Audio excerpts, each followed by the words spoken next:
नमस्कार, आप देख रहे हैं डे नाइट न्यूज़। पश्चिम बंगाल में आए बीते 100 साल के सबसे शक्तिशाली तूफान ने भारी तबाही मचाई। महज कुछ घंटों में कोलकाता की पूरी तस्वीर बदल गई। बृहस्पतिवार सुबह कोलकाता का नज़ारा ऐसा था मानो सिटी ऑफ जॉय को किसी ने कुचलकर रख दिया हो। 120 से 135 किलोमीटर प्रति घंटे की रफ्तार से चली हवाओं ने हजारों पेड़ उखाड़ दिए।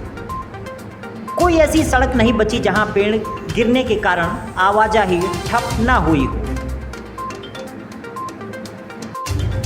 पीएम मोदी आज 83 दिनों के बाद दिल्ली से बाहर निकले हैं और अम्फान तूफान से हुए नुकसान का जायजा लेने पश्चिम बंगाल पहुंच चुके हैं।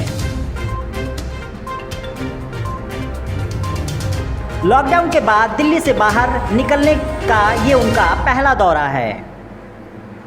उनका अंतिम दौरा 29 फरवरी को उत्तर प्रदेश के प्रयागराज और चित्रकूट का रहा था। अम्फान के कारण पश्चिम बंगाल में लगभग 80 लोगों की जान चली गई है।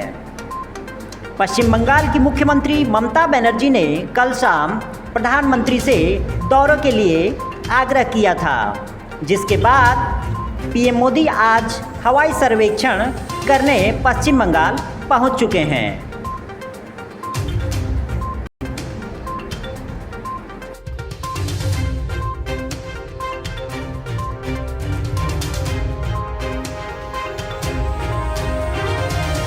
प्रधानमंत्री नरेंद्र मोदी ने आज पश्चिम बंगाल में अम्फान तूफान से प्रभावित इलाकों का हवाई दौरा किया है। उनके साथ मुख्यमंत्री ममता बनर्जी भी मौजूद थी। प्रधानमंत्री जी ने प्रेस कॉन्फ्रेंस में कहा कि तूफान से हुए नुकसान कम से कम हो, इसके लिए केंद्र सरकार और राज्य सरकार ने काफ़ी प्रयास किया। बावजूद इसके हम 80 लोगों की जान नहीं बचा सके। इस संकट की घड़ी में हम उनके साथ हैं। जिन लोगों के घर उजड़े हैं, हमारा काम अब उनकी मदद करना है। सरकारें इसके लिए हर संभव मदद करेंगी। प्रधानमंत्री जी ने कहा कि हम पश्चिम बंगाल के इस संकट की घड़ी में पूरा देश उनके साथ खड़ा है और राज्य सरकार को कठिनाई न हो, इसलिए 1000 करोड़ रुपए राहत के लिए तत्काल मदद करेंगे।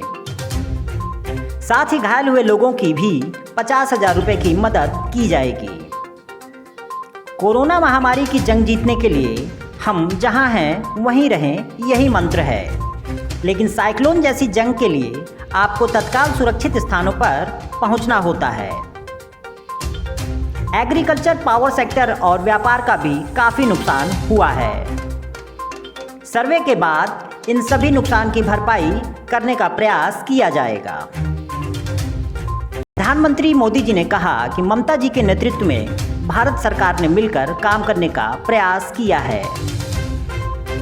आज देश के लिए गौरव की बात है कि राजा राम मोहन राय की जयंती भी है।